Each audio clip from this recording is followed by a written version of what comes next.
Кырсыктан каза болгондордун катарындагы бир үй бүлө бүгүн Нокен районунда жерге берилди. Эми гана жашы 24-тө чамалаган жаш эне Венера Дүйшееваны 5,5 жана 4 жаштагы балдары менен акыркы сапарга узатышты. Жакындарынын айтымында маркум Венера кош бойлуу болгон. Каза болгон мекендештерибизди акыркы сапарга узатуу зыйнатына биздин чыгармачылык топтагы катышып кайгыларын тең бөлүштү.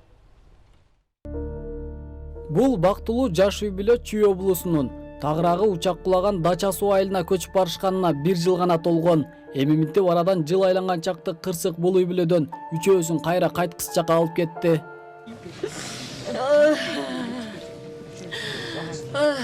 Кырсык катталган күнү маркум Венера Дүйшееванын кайненеси да Борбор калаада кичи уулунукунда болгон. Таңертелеп Дача суу айылынан келген чалуу Айтпи Исабаеванын тынчын кетирип, уулу жашаган айылга учуп күйүп жетип барган.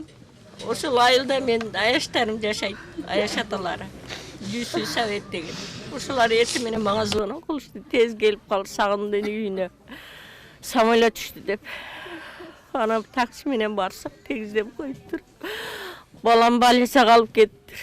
Күйүп кеткен экен. Неберелерим үйдүн ичинде калып калыптыр. Келиним бойунда бар эле алда калып калыптыр ичинде. Бир убакта эле эки уулу менен көз жумган Венера Дүйшеева Лейлектик Нокен районуна келин болуп түшкөн. Айылдаштары менен жакындарынын айтымында маркум Венера жөнөкөй жана аракетчил сапаттары менен өзгөчөлөнүп турган. Венера аябай жакшы келин болчу. Жош, мүнөзү жумшак, мамилеси жылуу, өзүнө тын, бирөөлөр менен жакшы мамиледе. Ушундай жакшы сапаттары бар эле.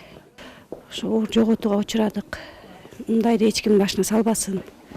Каза болгон мекендештерибизди акыркы сапарга узатууга жакын туугандары, айылдаштары жана облус башчылары катышып, оор кайгыны тең бөлүштү. Жардам иретинде президенттин атынан 100 000 сом, өкмөттүн атынан 70 000 сом берилди. Айыл имамы жаназа түшүргөндөн кийин маркумдарды жерге беришти. Энесин балдары менен жанаша коюшту. Тилекке каршы балдардын атасы, тактап айтканда Венера Дүйшееванын күйөөсү акыркы сапарга узатууга катыша алган жок. Анткени кырсыктан дене бою күйүп кеткен Сагын Рахманов Борбор калаадагы ооруканалардын биринде оор абалда дарыланып жатканы маалым болду. Осмон Уламсадыров, Алмаз Сатаров, Коомдук биринчи канал, Жалал Абад облусу.